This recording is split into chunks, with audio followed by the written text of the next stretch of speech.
What exactly was the figure without a face? Why did it appear on the road? Hit subscribe to join us on this eerie journey. My question for all of you guys, though, is, was this a mimic, and the mimic scare young kids like this? I mean, I don't think it was sleep paralysis, because I was awake moving. I don't think it was a dream, because I felt like I was awake. So what could this be, and what other being could this have been? When I was in elementary school, I was also attending music school. That morning, I was heading towards the bus stop where I waited for the bus. Every day, I remember that it was raining that morning. Everything was still wet, and I was carrying my umbrella folded in my hand. Now there was a place to sit at the bus stop, so I sat down, put my umbrella between my legs, and since it was the time without mobile phones, I was just looking at the ground. Occasionally, I would look up towards the street to see if my bus was coming. I looked up, glanced to the left and saw a mailman with a big heavy bag holding an umbrella with a wooden handle shaped like a duck's head. I followed him with my eyes and focused on that umbrella. As he passed by me, I saw him from behind and noticed that his pant legs were muddy and wet from the rain. I didn't pay too much attention, though, and I looked down for about another 10 seconds. When I looked up again, I looked to the left, and that was when I saw the same mailman coming towards me, but it was again with the same bag and the same umbrella, with a wooden handle shaped like a duck's head. At that moment I was sort of startled. The bus arrived. I got on the bus through the front door, and watched the mailman until he turned into a yard, and to this day I really still don't understand what the heck happened there, and how it was even possible to see the same person twice within about 10 seconds coming from the same direction. Before I begin, I should probably establish some background. This happened during my senior year of high school, so about 6 or so years ago. I've always struggled and suffered with sleeping issues, insomnia, nightmares, lucid dreams and even some sleep paralysis. These things run throughout my family quite frequently, in fact, now, due to my negative association with my own bed, and by extension, my bedroom as a whole, I would often sleep on a spare mattress in the middle of the living room. This night was no different until I would feel myself slowly slipping into consciousness, but only due to an unusual feeling, that being my limp body being gently and slowly lifted up towards the ceiling. I distinctly recall the feeling of my long hair dangling below me too. As I floated there above my bed, I would feel this overwhelming sense of like danger, doom and plain evilness. My heart was beating intensely and my mind was racing, but I couldn't move. I tried to scream and talk, but I couldn't get anything out. It felt like an eternity, until some noise from the apartment would force whatever was going on to finally release me. I would feel myself hit my mattress before pouncing up petrified. The time was 3-something in the morning, and it took me a couple of hours just to calm down. I didn't sleep that night, and for a week after that I slept with the lights on too. What do you guys think actually happened, though? Personally, I don't think it was something normal, like sleep paralysis or whatever. I mean, I hit the mattress quite hard, and I remember even seeing some things moved around. That just didn't make sense. Unless I actually fell from that height. So I work in a medical office and my coworker said that she came in one morning to open up, but when she got there the door was already unlocked. All of the lights were on. The radio was on. In fact, it looked like somebody had already opened. Yet the building appeared empty. No cars in the parking lot either. Thing is, she and I were the only ones with a key, and our boss was out of town at the time. So who opened that morning? It was around 4:00 a.m., whoever it was, but we all closed the office together the day before. Like usual, it was usually 3 of us that collaboratively did it, which we all remembered doing so. It's not that we left everything on and the door unlocked or anything, scared and shaky. She said that she didn't know what else to do, but to walk in and timidly go hello. And when she told me the story, I was like, you didn't, did you? After that we had a running joke about how she would be the first to die in a horror movie. She would bring it up sometimes and we would laugh about it. On another occasion my co-worker, the one who walked in and shakily went hello, said that she would be there by herself in the morning hours and feel someone walk behind her, as she had her back turned. Like you know how the air moves when somebody walks past you real close. She genuinely thought that somebody had come in, but when she turned around, obviously nobody was there. When she left later and a new girl took her place, the new girl reported the same thing happening from time to time too. On other occasions I used to come in on the weekends to use our gym. The first time I did this, I saw a dark shadowy head peek out at me from the corner of the hallway. Then sort of dart back. It was as if someone was there and I had surprised or scared them. Maybe I knew that it was our ghost at that point. So I would say, hey, it's just me when I arrived, so they didn't freak out. It happened the first few times and then eventually it stopped. I guess after it got used to me arriving on Sunday mornings. I was there by myself on a Sunday too, when I saw a tall man standing in the gym, as I passed the hallway. He was looking at me. He seemed different than the hallway peeking GES to was shorter and not as clear, but I sort of did a double take. But when I went back to check the gym, nobody was there. Our new Filipino PT saw the same tall man standing in the back office area, as in the section where our desks and computers were, and went back there quickly because he thought that it was a patient that needed something. But obviously there was no one. He came out and asked if a patient had just gone into the back office. We said no, and the secretary got really scared, and the new PT brushed it off, saying that it must have just been a spirit. They see those all the time in the Philippines, apparently, and it's allegedly nothing to worry about. That certainly didn't help us, though, and made all of us really feel a bit more unsettled, I guess. In any case, I was closing up one day and I was the last person to leave. I had to stay late to finish paperwork, and the activity always ramped up past 5:00 p.m. If there was anybody still in the building, or sometimes I'm weekends too, when we weren't supposed to be there. I heard an elderly man say help me, as if he were right beside me, and I knew that nobody was there, but I went around to every room to make sure that there wasn't a patient still hanging out anyway and confirm that I was the only one there. On another occasion, I was the last person in the building. Again, a patient needed to get his car towed out of the parking lot and the tow truck was blocking my car, so I couldn't get out that day. I opted to just wait inside for them to finish, when all of a sudden I heard dishes crashing in the kitchen. We had this tiny kitchen or laundry room area at work, and it was as if someone was violently throwing them that day. I didn't even bother checking it out, because I knew what it was. Instead, I decided to just get out of there as quickly as I could and to just wait outside. Personally, I think the ghosts, or whatever they were, just didn't like it when we were invading their personal time. After office hours seemed to be the worst. The incidences were less frequent during the middle of the day or work week, unless we just noticed them less. Perhaps these are only my own accounts, but my co-workers had other things happen to them too, and I didn't get all of their stories. One minor one, though, was that the secretary said that she was working later at night with our billing lady to set something up on the computer, and the radio turned on by itself. It was all static, which it was never like that before it started flipping through channels. She got really scared by that and in the end they just left anyway.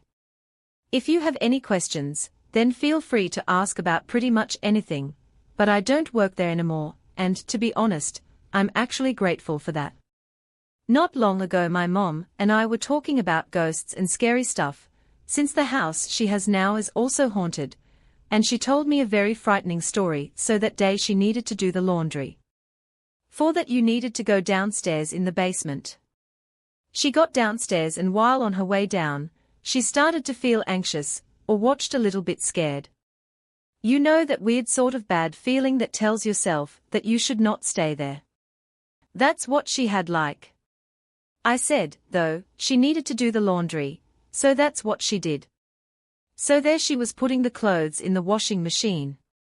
This feeling was still there and was growing. She tried to not give it attention and to just keep doing what she was doing, but the sensation of being watched was now more menacing than before, so it was becoming harder and harder for her to just ignore it. And then, while she was still putting the clothes in the washing machine, she heard something growl, a low, long, menacing growl, but it was coming from far from her. My courageous mother decided to stay there, just going faster, because now she truly was scared, which is understandable. A couple of seconds later she heard it again, a bit closer to her this time, and a lot more menacing. She finally started that washing machine, but now she needed to take the clean clothes and bring them upstairs, while she was taking them to transfer them into a basket. She heard it again, and it was closer, so close that she felt its breath, this time caressing her neck. In panic, she finally decided to just get upstairs, getting out of the basement, not even after she got like the third step, though she felt something grabbing her foot. Not exactly, but you know what I mean. Perhaps she almost fell at the hold, and again she heard this growl. Luckily she didn't fall, so she kept going faster and scared. Now then, not even at the halfway point, she suddenly lost her breath. She described it like someone was strangling her, just without the feeling of hands around her neck. She also says that she felt like a hold on her, making it harder for her to get up the stairs. It was like somebody was pushing her, forcing her to get back into the basement. She fell at that all of a sudden and without any air.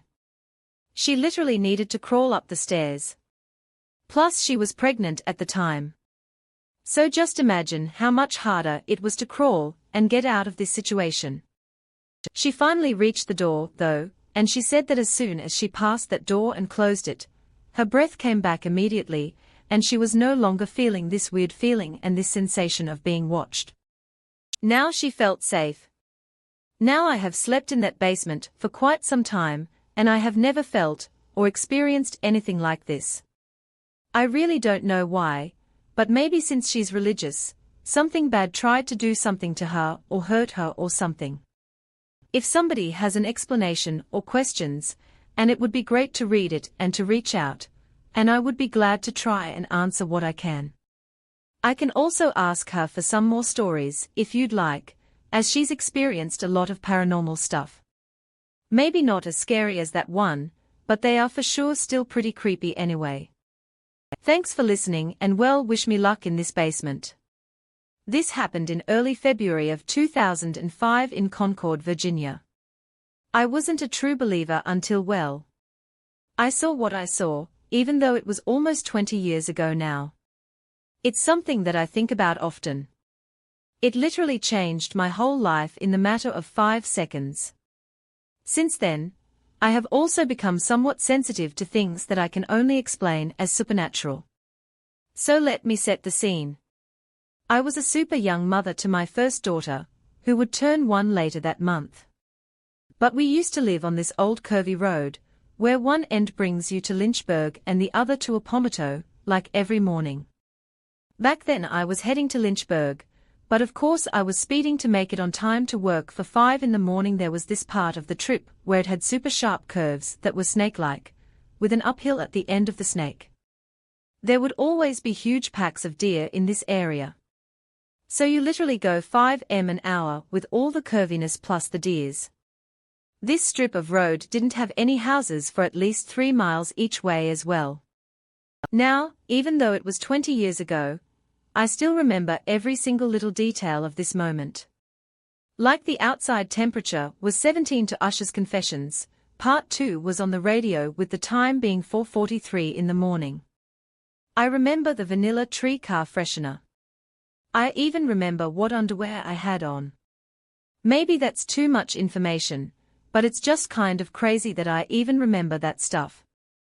In any case, I was speeding until I got to the stop of the snake and slowed to a basic crawl, but as I was entering the top of the snake, Usher started coming in and out of the speakers, while my whole dash was slowly sort of dimming.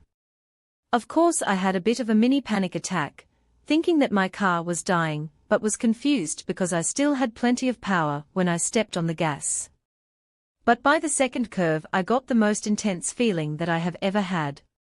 I can only explain it as pain, sadness, fear, coldness, and just the feeling of being utterly lost.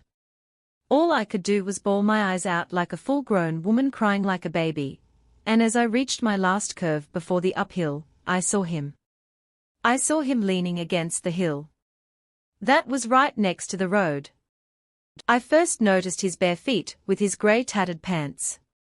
My first thought was, wait, it's the middle of winter. Where are this guy's shoes? But then I see his grey, thin, strange jacket, one that I'd never seen something like that before in my life.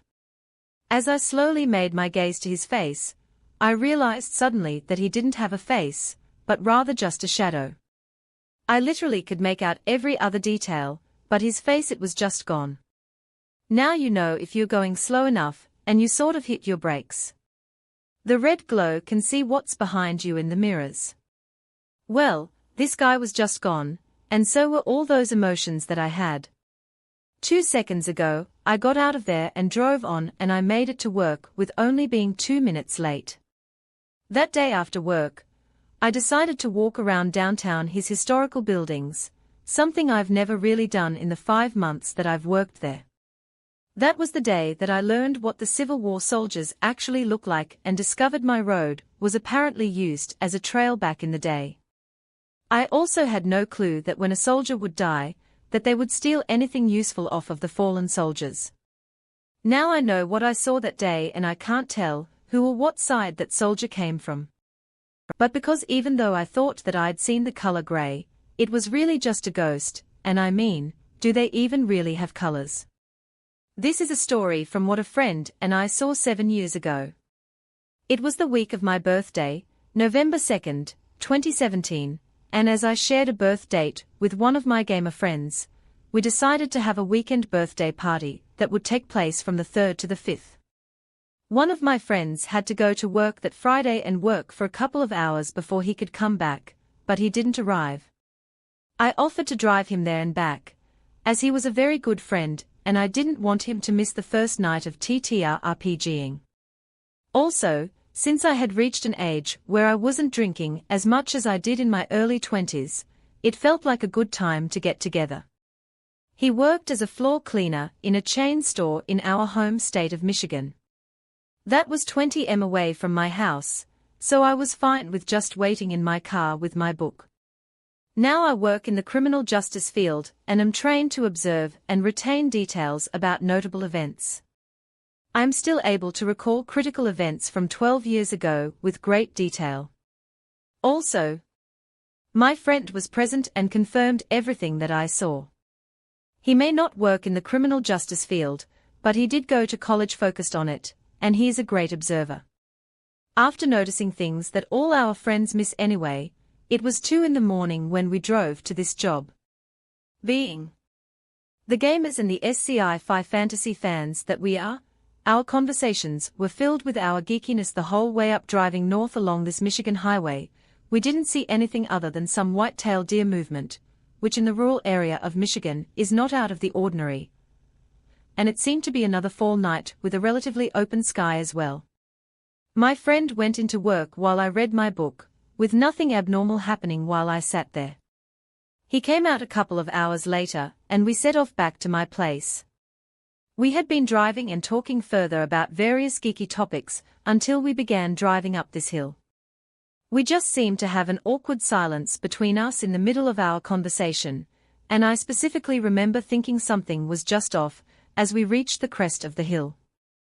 At the crest of the hill is a house on the passenger side of the road with a mailbox and a guard rail which leads from the base of the hill up to the driveway, because there's a crazy sort of ditch on the other side of the rail, as we are about 50 yards from the driveway. I saw it standing there by the side of the road.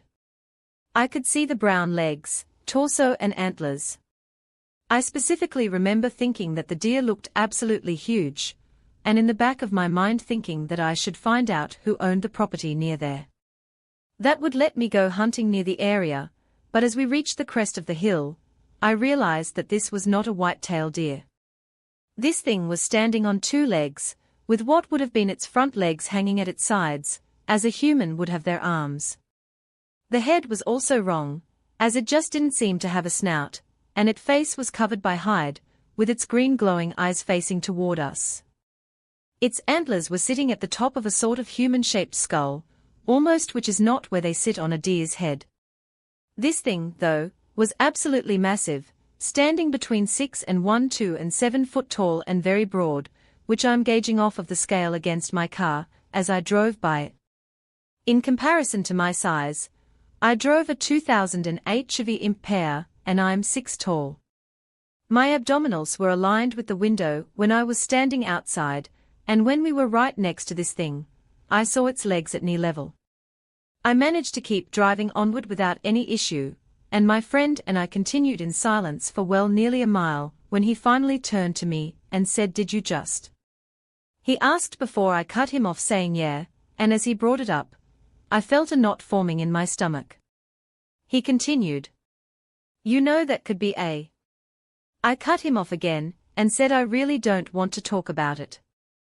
Okay, we stopped talking about it and continued for the next 10 miles in silence till we reached my house. We went to bed, even though some of our friends were still up, but I didn't sleep well the rest of the night. It should be said that I grew up in this 4-county area, and I've been traveling these roads at all hours of the day and night my entire life, especially the one that we had taken, which I traveled at least twice a week at roughly the same time frame. I have extensive experience with Michigan wildlife and have acted as the nighttime deer spotter for my family since I was old enough to see over the dash. I've hunted since I was 10 years old and have killed many deer, and, as is common in my area, I have been the victim of a car-deer accident more than once in my life. If anyone thinks it was a person doing a prank, you could factor that percentage down to pretty much zero. It's near the end of bow hunting season at that time, and no one outside of the towns and cities would dare dress as a deer, much less by a road. I also discussed this with my friend before sharing this, and our descriptions of the events matched. We don't talk about this much, and we really don't see each other often at all anymore. Also, I was used to staying up till dawn, so it wasn't me being tired or anything. Weirdly, though, why did it seem we had entered a sort of trance like that? I've seen blood spurting out of someone's open neck, and I've not missed a beat, as I applied pressure waiting for an ambulance. So why did this bother me so much? What was it? A Wendigo, a skinwalker, a not deer, or something else? The questions still haunt me, along with the anxiety that I feel every time I might walk into the woods. I haven't seen anything like this since then, and really I hope that I never do. This happened over a decade ago. My ex and I decided to hitchhike across California because we were bored and homeless, and really we had nothing better to do. We stopped in a small town and found a little stream underneath a bridge. My feet were hurting really bad, so I took my shoes off to cool them in the water, and that's when I noticed movement in the bushes to my left. Then a strange man walked out, staring at me wide-eyed. He made a movement with his finger, as if he wanted me to go into the bushes with him. I froze and I yelled for my ex, who was on the bridge waiting for me. He came running, but by the time that he got there, the man was gone. It was a really creepy experience, but I'm used to weird things happening to me because I look much younger than my actual age. I know he must have thought that I was a kid at that time, which that makes it even worse. I suppose it's unnerving, though, to think that someone could be comfortable enough to do that in the daytime, and that is why these days I never go exploring by myself. I am a respiratory therapist that works at a local hospital. I was on my way to work about less than a mile away from my occupation, when the car in front of me quickly merged into one of the emergency lanes, as if something sudden had just happened. Then he just sat there, no hazards going off, nothing to indicate that he planned on moving. I still had 20 minutes before I had to be at work.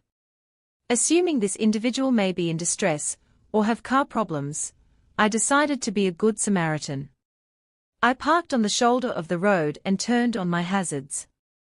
We exchanged eye contact and I gestured away, rolled down my window and asked, "Are you okay?" He seemed to have either not heard me or ignored me, but he did seem to realize that I wanted to help him. He gets out of his car at this point. Keep in mind, we are on an extremely busy road.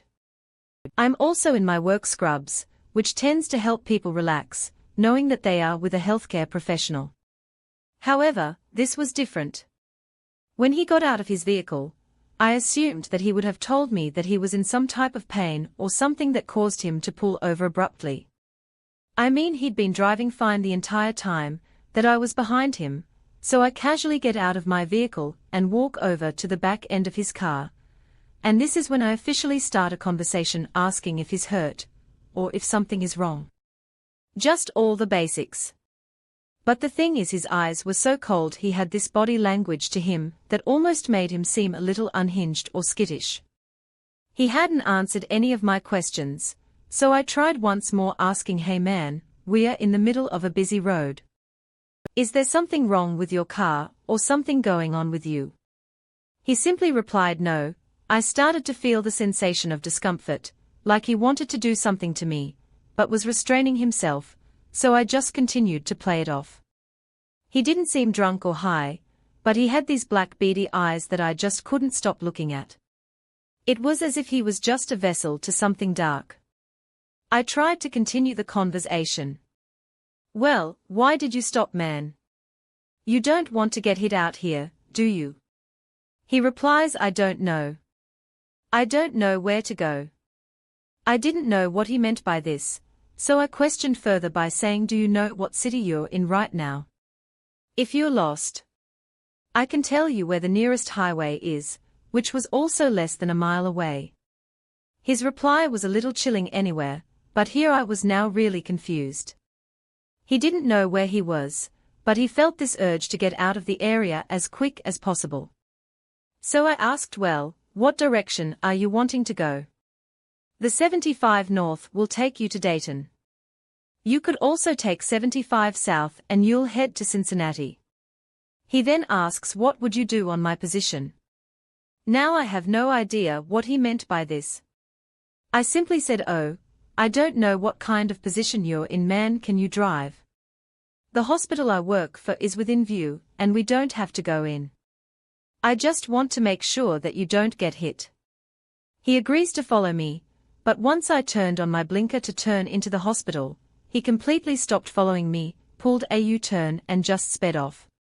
Now I know that this isn't like the creepiest thing in the world, but you really have to try to understand just how foreign and strange this guy's behavior was. Each time he engaged in conversation, it was as if he was contemplating to tell me something, but ultimately remained silent. From the looks of it, he drove a red Toyota, a RAV4 hybrid maybe, so I mean he didn't have a broken down car, or looked like he was a substance abuser or anything. He just seemed incredibly nervous, and his fast motion gestures and twitches of all his body language has left me puzzled and still gives me shudders when I think about how he moved, talked, and the lack of response, declining any help, not explaining a single reason as to why he just decided to park on the side of the road in the highway like that. I mean, a simple "oh, I'm lost" would have been enough for me to feel better about the entire situation. He just seemed incredibly paranoid and hesitant. On top of that too, the entire conversation led nowhere to his situation, or why he was acting so strange. I just wanted to make sure that he didn't need help, or get hit by a car or something. Anyway, I'll update you guys. If I hear anything about a patient coming in later, he also has a face that has burned into my memory now that I will not forget. I just got this gut feeling to leave, but to be as polite as possible, I guess. But what do you guys think? Do you have any thoughts as to what this all could have been about? And if you do, please do share them with me, because I'm still lost. So this started about 2 to 3 years back. I had just experienced a terrible breakup, and I started receiving these really disturbing phone calls. It started simple. The first call I answered and the person on the other end said how much they missed me. Now I have a very small circle of friends, and I'm not on Facebook, or any social site, where I update my photos, or daily activities, or anything. This is important too, and I know that the ex that I just split up with had nothing to do with the following as well. The first call, like I said, was simple. They said that they missed me. I asked who it was and they said it's me, don't you remember? So I just hung up and they immediately called back, crying and upset that I was being mean. The caller clearly was an adult male, but they were talking as though they were a very young child around 6. I hung up again, and they didn't call back. Looking back, I should have blocked the number, but, as I mentioned, I just got blindsided by breakup, and I wasn't thinking straight then. They kept calling. They would call, and if I didn't answer, they left messages saying how pretty I looked with my blue sweater that day, or that they knew how I took my coffee now, and said that they would remember it for when we finally went out for a drink together at that. I blocked the numbers, but they would call from another. I answered one day, yelling at them to leave me alone, and hung up again when they called back. It wasn't the boy this time, but his mother. She was very upset, saying that I was hurting a boy by not wanting to play, and you could very clearly hear the boy crying and screaming in the background. At this point, it dawned on me that this actually wasn't a joke, a prank or something like this. There was something seriously wrong with these people, and they were obviously watching me for a few weeks following my breakup. I had to live in my car the entire time. I hardly slept. I was terrified, thinking that I would wake up one day and see him standing outside of my windows. When I finally got a place, he called to congratulate me and he couldn't wait to come and play with me. I haven't heard from the people for a year now, but I checked my phone after a very busy workday, and I noticed 10 missed calls, and to be honest, I'm terrified to check my voicemail. I've reached out to the cops, but they won't do anything, since I haven't been explicitly threatened and have been advised to just block calls. I'm going to change my number, but I'm terrified that the calls will continue even after that and that it will upset them further. I'm sharing this because I'm hoping that people might have some kind of advice for me, if I reach out to them, or tips or something, because right now I honestly feel like I'm living in a horror movie. This happened when I was around the age of 11 to 13. I'm 20 now, so growing up we had it rough. Our family lived off of minimum wage. My dad was an alcoholic. My siblings were banned from our neighbors' houses because they were accused of stealing. One of our neighbors that lived right next to us was actually a teacher. I'll call him A. He was a teacher at our local high school. He lived with his wife, and we'll call her B, and his 2 kids. We were friends with his kids and occasionally spent afternoons at their house with our other friends. The husband. He had a brother that had mental problems caused by drug addiction. We'll call him C, and he lived just beside their house as well. It was like a duplex, but with C's door facing our fence and A and B's door facing the road. Now there are times when we were watering down plants that C would come up to our fence and show his tongue at us, as if trying to lick the air in front of me while making eye contact. We don't usually hang out at our garden because of this, and if we had to go to A and B's house, either had to come out and watch us go in. So C wouldn't touch us, especially me, because I was just really terrified of him. But still, this was our only house that we were welcome to, and we were dumb little kids and just wanted to play. Now one day I was coming home from school. As I unlocked our gate and went in, I saw C picking our doorknob with a flattened spoon. He ran when he saw me and climbed up the fence back to his house, and to say that I was mortified is a massive understatement. I told his brother about it, but they didn't do anything. We had to add wires to our fence so that he couldn't climb our fence again. Honestly, I just thought that he was a bit of a creep. I also thought that he was just struggling with his mental state and drugs and all that. But a few months passed by and my dad was away. By the way, I had 2 siblings. All of us are girls, so when my dad left for something, the only ones left in the house were all females. One night, though, I heard a discreet sort of while I was filling our water containers. I ignored it, but then I heard it the second time, and I looked around and saw that it was calling me from the other side of our fence. He signaled that I should go outside because he's going to give me something. It was a 20 peso bill rolled really tight. This was weird because when he handed me the bill, his other hand was inside of his shorts.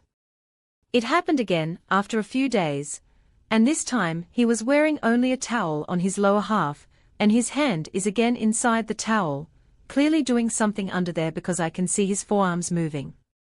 This time I was really creeped out and went inside immediately. I never told my parents about this. I noticed he also started calling my other sister, and I told her to stop going when he calls, and she did after that too. We never went to their house again. We transferred after that, but since I attended the high school he was teaching at and some of my friends are his students, I still heard some pretty disturbing stories. He was apparently really into the female students, mostly sarcastic to males, years after he was discovered that you can guess the rest, and I don't know what happened after that, but I still haven't told my parents my story and I'm wondering if maybe I should. I live about a 10 to 15 minute walk away from the beach, and I made a point to walk to the beach more, since it's been so hot lately anyway. I was with my sister and we had just come back from the beach. We passed this weird-looking guy. He had scruffy hair, and was wearing no shirt, and giving a bit of a weird vibe. My dog, large German Shepherd, started going crazy though, barking and growling, and I had to get my sister to help hold my dog back from this guy. He said to me there's a big snake in the bush over there, and pointed to it. I sort of nodded and we kept walking. He walked in the direction of the beach, and we kept going on our way. But we started going a fair bit faster at this point, because that guy was pretty creepy, and we wanted to get out of there. We made it to this point where we have to wait a couple of minutes across the road because of cars, and that guy, I kid you not, comes out of the bushes like emerges from nowhere. That means that he must have seen us, pretended to walk away, and then immediately cut through the bushes and started following us. We then started walking home, and he kept following us, sticking a few meters to the left. I then said in a loud voice, I think that weird guy is following us, and he immediately turns around, walks up to this path that he already passed and goes up it. We were pretty sure that he was still watching us and following us, so we made a plan to go a different direction, so as not to let him know where we live. We did circles for a bit, and then we went to our house and told our parents about what had happened. They were obviously pretty concerned about the whole thing, and we did circles for a bit, and when we were confident that he was gone, we then went to our house and told their parents about what had happened. I was sleeping in my dorm room, and I was alone, and suddenly I woke up in the middle of the night, and I couldn't move. I've had sleep paralysis a few times before, so I didn't really care too much, and I tried to fall back to sleep again. Also, I have my bed against the wall. After almost 20 or so seconds, I then started hearing footsteps, which were coming from the other side of the wall. They were not normal footsteps, though they sounded like someone was jumping aggressively or walking in a very weird manner. I was still sort of paralyzed throughout the experience, but I tried to bang on the wall as I thought that the girl from the other room is doing intentionally so. I tried moving my hand, but I failed. Then I could hear those footsteps in the front of my bed in my feet's direction, and they were ascending towards my head side. I could hear loud breathing now, and at that I started to get scared. I had another bed on my right side which was empty. I looked through the side of my eye and I could see the mattress, which had dents on it, as if someone was standing on the bed, and suddenly I could feel that someone had just started jumping on that bed aggressively. I was absolutely terrified and I was about to have a heart attack then, and there it felt, but slowly I got released from the paralysis, I guess you could say, and I could still see those feet jumping on that bed, though I suddenly started chanting some mantras, and it then disappeared and the curtains moved. I checked the time and it was 3:45 in the morning. I sat there for a bit, rubbing my eyes and wondering if I had just seen what I had seen. I still get shivers when I share this. I'm a religious person and I didn't really believe in the paranormal, but I am sure that there was something very bad and very negative there that day. Jumping on that bed, I could sense the negativity around me for the entire time, and I have never felt this sort of negativity ever in my entire life. Long ago, on a pretty terrifying night, I had the most chilling experience that I ever had. I was 15 years old, living in a small, quiet town where everybody knew each other. It was a peaceful place, or so I thought, at least until that night. My parents were away for the weekend, leaving me in the care of my older sister, Emma. She was 16 and loved the idea of being in charge. That night we decided to watch a movie and halfway through there was a knock at the door. Emma paused the movie. We thought that it was just a neighbor, or a friend perhaps, but when she opened the door there was nobody there. We shrugged it off and went back to watch our movie. We weren't too bothered because we thought that it was just some of the other kids playing pranks or whatever. Later that night I woke up to a weird tapping sound on my window. I must admit that I was a bit scared because of the dark, but I mustered up the courage to peek through the blinds and there, in the dim moonlight, I saw someone, or something in all black, standing in our backyard just staring at the house. Upon seeing the figure, my heart began to race. I ran to Emma's room and I woke her up. When we both looked again, the figure was gone. The next day we told our parents about the incident, but they said that it was probably just a lost traveler, or maybe a neighbor's guest or whatever.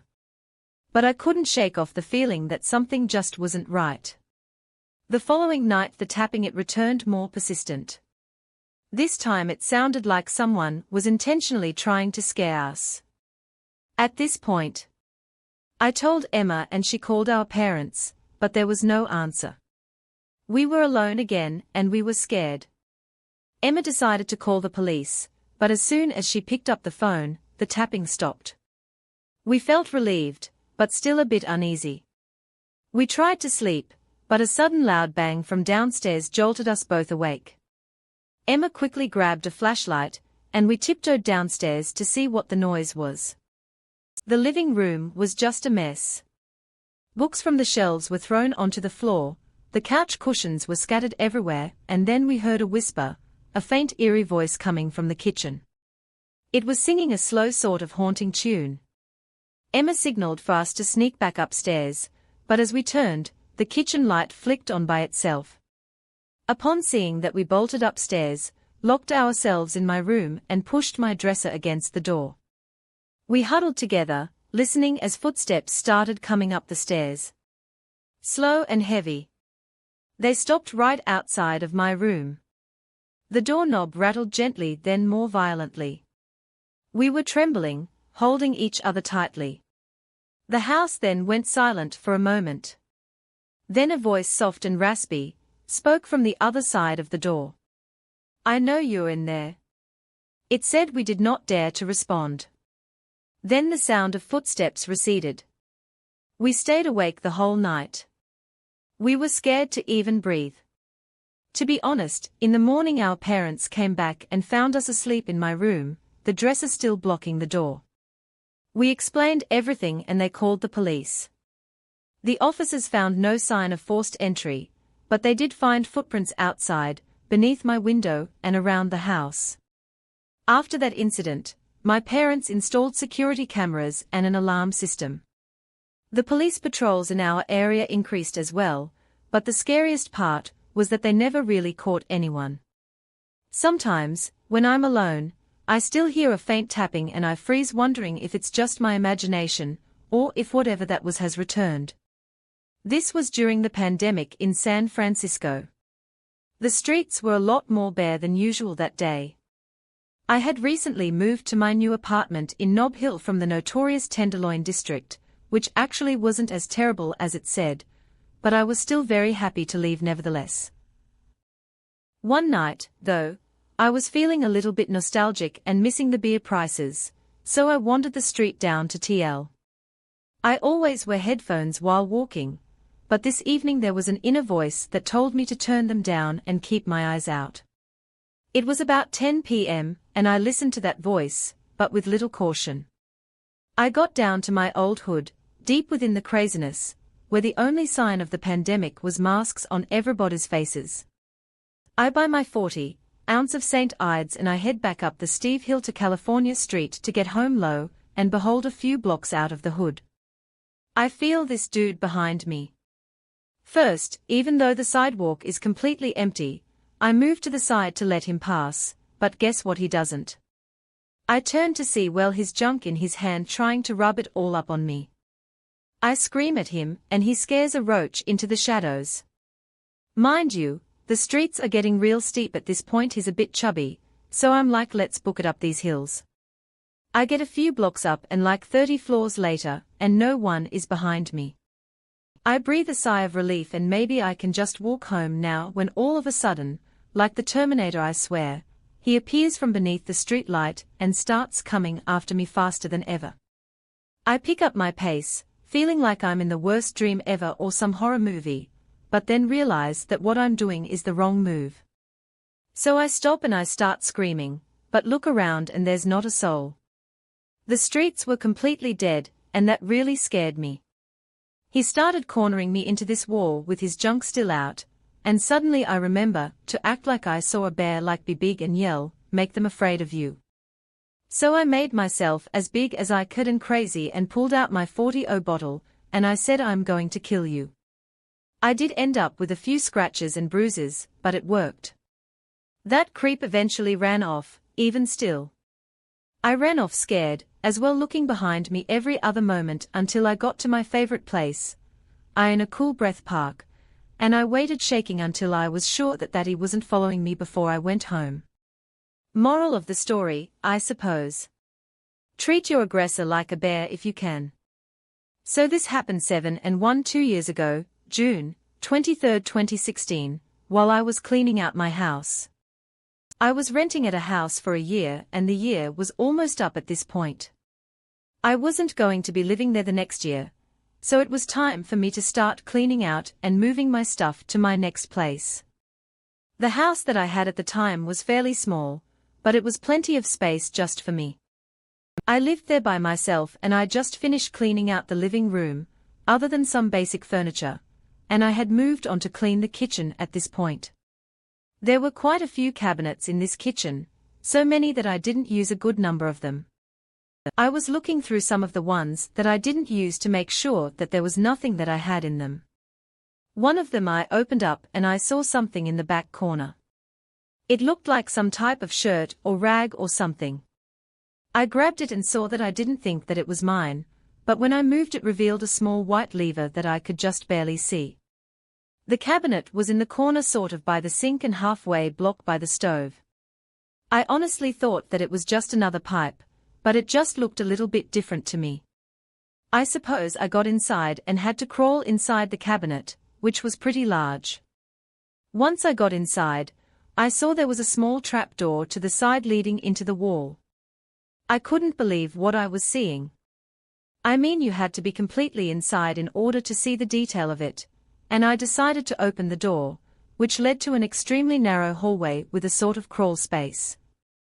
But when I got further inside, I was horrified. I saw that there was food as well as several blankets, as if someone had been living inside of there. The good news, at least to me, is that whoever was in there was obviously gone. I tried to make sense of it and figure out how long the person had been there and how. I didn't know about it.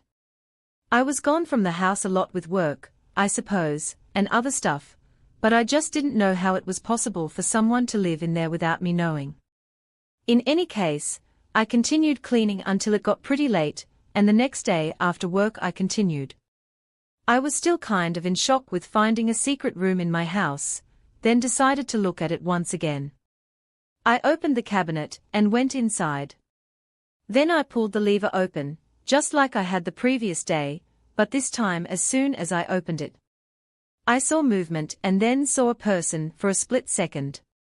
They slammed the door back shut on me and I immediately turned and ran all the way out of my house to my car, and then called the police.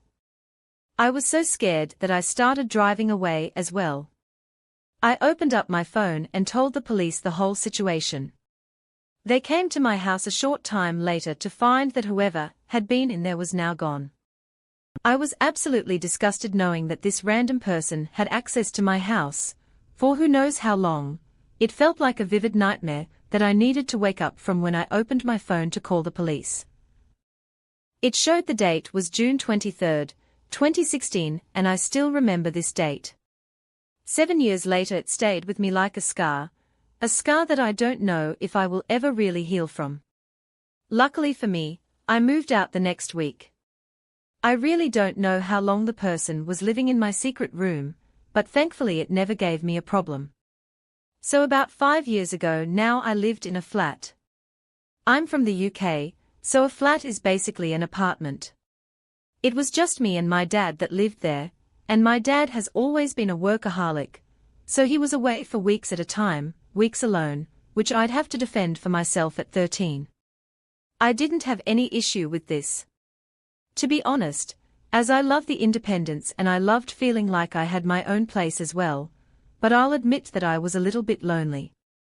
I mean, I didn't have any friends at the time. My parents had just separated and my mom didn't want much to do with either of us, so I never really saw her anyway. A couple of months after moving in, I was home alone. My dad had just gone away for work for whatever reasons, and he wouldn't be back until the weekend. Everything was going fine. There were no issues at all until I got tired and I went to bed that night. I wasn't deliriously tired or anything. I am an insomniac, though, so sleep just sort of evades me most of the time. What I mean is that I feel tired until my head hits the pillow, and then my brain comes to life, and just will not shut off. But I shut all the lights off, got into bed and I looked over at the foot of it, and when I did that's when I noticed that something was stood there. It wasn't a person and there were no features. It was just some sort of like shadow stood not moving at the end of my bed. I freaked out, obviously, and tried the whole thing over, closing my eyes and opening them, etc. He disappeared when I opened them again, but I could still feel eyes on me. Naturally, I assumed that I was just paranoid about being home alone, even though I was completely used to it at this point, and never freaked out or worried about it before. So I put the light back on and I went to sleep. I tried not to think about it, went to school the next day, just got on with life, stuff like that. I mean, I've always had a strong imagination anyway. So it was probably all just in my head, but he was there the next night too. Stood at the foot of my bed looking at me. I could feel his eyes on me before I saw him. He had no face, just some sort of silhouette, but I could feel it. I don't know how else to describe the way it felt, but the way I knew something was there was weird, even if I wasn't looking at it at first. It was terrifying, but I don't know, I felt comforted, maybe almost by him being there. It didn't feel like this shadow wanted to kill me or whatever, more like he was watching over me. Perhaps, I don't know. It's weird and I've never been able to properly explain it. I've always brushed this off as just some kind of sleep paralysis, but I was never asleep when I saw him. I was never tired or unable to move, never fresh from a nap or something like that. I'd be fully conscious and he would just suddenly be there. Like I said, he wasn't threatening, and I learned to live with it. Seeing him whenever the lights went out and I was home alone was always a bit of a fright, but I got used to it. But then the second one appeared. The second one was smaller, and the only way that I can describe it is by saying that he reminded me vividly of the mom from Hereditary when she's crouched on the ceiling. He stayed in my peripheral at all times as well, which was very unnerving, and he first started showing up in the bathroom. I'd be using the toilet, and he would be there waiting for me. He felt threatening, like he was ready to pounce at any given moment, and it panicked me so badly that I often refused to use the bathroom, wash myself or brush my teeth, because he was always in there, even when the light was on. The worst part, though, was that I could hear his feet against the ceiling, as he sort of chased me whenever I ran out of the bathroom, like the sound of someone running after you, but his hands and feet were against the ceiling. So it was more like an animal chasing you. I was absolutely terrified of him, and I never got used to it. I lost a lot of sleep over that period of time, and continued for about 6 months until suddenly they just stopped. I didn't see either of the shadow things anymore, and to this day, have never been able to explain what the heck it was.